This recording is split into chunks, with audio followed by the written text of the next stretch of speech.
अभी आप जिस स्टैचू को देख रहे हो, ये कोई महान इंसान के स्टैचू नहीं है, बल्कि ये एक ऐसा हॉरर लीजेंड के स्टैचू है जिसे बचपन में मांस खाने की आदत की वजह से वे अपने ही बाप को मारकर खा जाता है। और आज मैं आपके साथ एक ऐसी रियल स्टोरी शेयर करने वाला हूँ, ईएल सिलिबॉन की। तो ये कहानी 1990 में साउथ अमेरिका के एक बहुत ही खूबसूरत गांव लॉस लेनस नाम की है, जहाँ पे चारों तरफ हरियाली और खेत ही खेत हैं। उन्हीं में से एक खेत के पास डेमेसो नाम का एक लड़का छुट्टियों में अपने चाचा के घर रुका हुआ था। उन दिनों लोग अक्सर जल्दी सो जाया करते थे, इसलिए सब शाम को ही खा पी कर आराम से सोने चले गए थे। डमासो बिस्तर पर लेट तो गया था, पर उसे नींद नहीं आ रही थी। वह बस छत पर लगे पंखे को ही देखता जा रहा था। तभी अचानक उसे बहुत जोर से जानवरों की कहानी की आवाज़ आई। वे उठकर बाहर गया तो उसने देखा कि आवाज़ पास के एक एनिमल शेल्टर से आ रही थी, जहाँ पर बहुत सी गाय थी। डमासो ने आसमान की ओर देखा तो पूरा आसमान काले बादलों से ढका हुआ था। उसे लगा कि शायद सभी गाय आने वाले तूफान से घबरा रही हैं। इसलिए वह गाय को अंदर वाले तबले में लेकर जाने के लिए उसके पास गया और गाय को बड़ी मुश्किल से एक एक करके अंदर वाले तबले में लेकर जाने लगा। पर डमासो ने कभी गाय को इतनी बेचैन कभी नहीं देखा था। इतनी बेचैनी की वजह से डमासो के लिए उन्हें वहाँ से लेकर जाना भी बहुत ही मुश्किल हो रहा था। तेज बारिश भी शुरू हो गई थी। बड़ी मुश्किल से जब उसने कई सारे गायों में से कुछ गायों को अंदर वाले तबले में भेज दिया था, तो उसे मीट की बहुत ही गंदी बदबू आने लगी। जैसे जैसे वे गायों को अंदर भेजता जा रहा था और गाय वहाँ से कम हो रही थी, वही बदबू वैसे वैसे बढ़ती जा रही थी। जब कुछ 5-6 गाय बच गई तो उसने देखा कि वहाँ एक बूढ़ी गाय की खून से सनी हुई हड्डियाँ पड़ी हैं। यह देखकर डमासो वहीं जम गया और जोर जोर से चिल्लाने लगा। पर इससे पहले कि वहाँ से वे भाग पाता या कुछ कर पाता, उससे दूर से एक आवाज़ आई। तेज बारिश के बीच वो मीलों से आती हुई आवाज़ इतनी भयानक थी कि उसे सुनकर डमासो की रूह कांप गई। और उसे सुनते ही डमासो समझ गया कि वे आज मरने वाला है, क्योंकि वे आवाज़ ईएल सिलिबॉन की सीटी की थी, जिसका मतलब था कि ईएल सिलिबॉन उसके पास आ रहा है। डमासो ने ईएल सिलिबॉन की कई किस्से सुने थे। उसे याद था कि बचपन में कैसे उसके रिलेटिव एक आदमी की कहानी सुनाते थे, जिसका ईएल सिलिबॉन से सामना हुआ था। उसके रिलेटिव की कहानी के हिसाब से वे आदमी भी ऐसी ही खेत दी रात से अपने घोड़े के साथ एक फंक्शन में जा रहा था।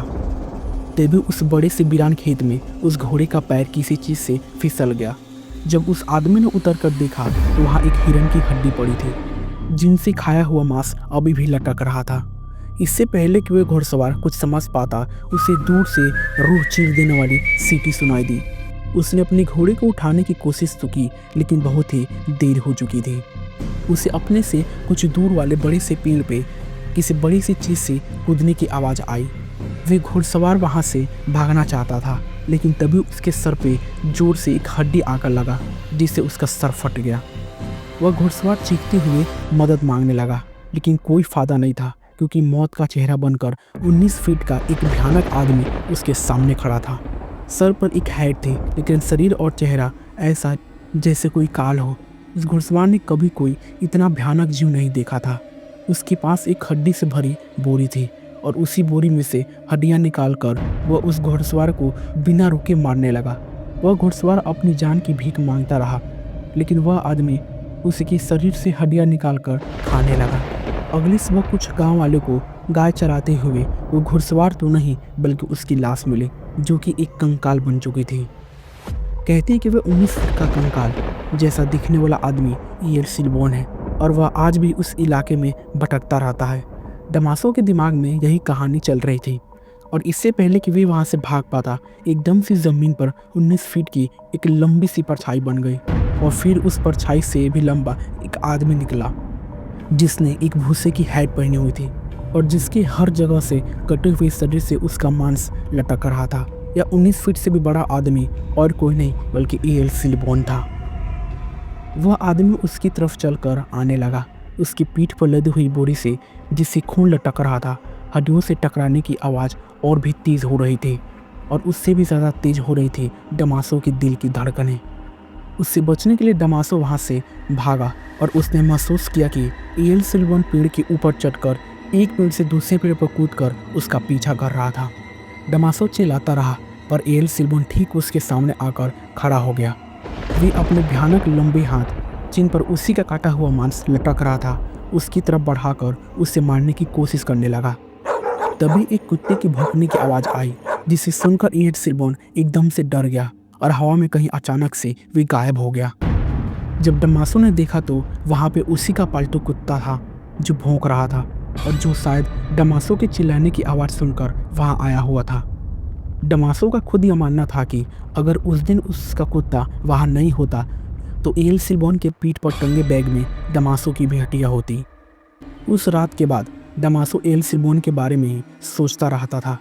उसे अपने रिलेटिव और आसपास के रहने वाले बाकी लोगों से एल सिल्बोन की कहानी पूछी तो जो उन्होंने बताया वे उसके साथ हुए हादसे से भी ज़्यादा डरावना था। लोगों ने उसे बताया कि एल सिल्बोन की कहानी बिल्कुल सच्ची थी, जिसके मुताबिक एक बिगड़े लड़का अपनी छोटी सी फैमिली के साथ उस इलाके में 18वीं सेंचुरी में रहता था। क्योंकि वे लड़का उस परिवार का अकेला बच्चा था तो उसके माँ बाप और दादा उसकी हर एक इच्छाओं को पूरी करते थे। एक दिन उस लड़के ने डिनर के लिए अपने पापा से हिरन की मीट लाने को कहा, जिसके बाद उसके पापा अपनी हंटिंग राइफल और एक बोरी लेकर शिकार पर निकल गए। जब कई देर तक उसके पापा वापस नहीं आए तो वह लड़का बहुत ही ज़्यादा गुस्से में आ गया। उसकी माँ ने उस लड़के को अपने प्रोटेक्शन के लिए एक बहुत ही तेज किचन नाइफ दिया और कहा कि वह जाकर अपने पापा को जंगल से ढूंढ कर वापस ले आए। जब वो लड़का वापस आया तो उसके साथ उसके पापा तो नहीं थे, पर उस बोरी में मांस के टुकड़े, कुछ ऑर्गन्स और हड्डियाँ थी, जो उसने अपनी माँ को जाकर दे दी और हिरन का मांस कहकर पकाने के लिए कहा। उसकी माँ को बोरी के अंदर का उस मीट को बनाते हुए अजीब लग रहा था और उन्हें शक होने लगा था। तो उस लड़के की माँ ने लड़के के दादाजी को अपना डर बताया, जो सुनकर उसके दादाजी ने उस लड़के को बाहर ले जाकर एक पेड़ से बांध दिया और एक हंटर से उसे जोर जोर से मारने लगे, जब तक उस लड़के ने सच नहीं बता दिया, एक ऐसा सच जो बहुत ही ज़्यादा भयानक था। उस लड़के ने बताया कि जब जंगल में उसे अपने पिताजी मिले तो वे खाली हाथ थे, क्योंकि वह हिरन का शिकार नहीं कर पाए थे। वही लड़का उनसे बहुत ही ज़्यादा गुस्सा हो गया और उसी गुस्से में आकर उस लड़के ने अपने पास पड़े चाकू से उनकी जान ले ली और उसी चाकू से उनका मांस निकालकर बाकी शरीर के टुकड़े टुकड़े कर अपनी बोरी में भर लिया और वे घर वापस आ गया। यह सच सुनकर उस लड़के की दादाजी उसे इतनी जोर जोर से हंटर मारने लगे कि उस लड़के के शरीर का मांस उसके शरीर से कट कर लटकने लगा। उसके दादाजी ने उसके बाद उसकी घाव पर मिर्ची और शराब डालकर उसको पेड़ से खुलकर उसके कंधे पर उसके बाप के मांस और हड्डियों से भरी एक बोरी लाद दी और उसके पीछे अपने 2 भयानक कुत्ते छोड़कर उसे हमेशा के लिए भटकने के लिए छोड़ दिया। कहते हैं कि उस दिन के बाद से आज तक उस लड़के की आत्मा एल सिल्बोन के नाम से भटकने लगी।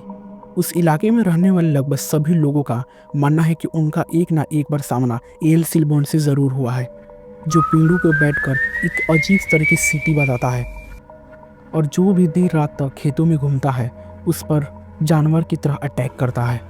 कहते हैं कि वह बस कुत्तों से डरता है और इसलिए उस इलाके के सभी घरों में लोगों ने कुत्ते पाल रखे हैं। डमासो उस रात अपने कुत्ते की वजह से बच गया था, वरना वो भी आज एल सिल्बोन के शिकार हो चुका था।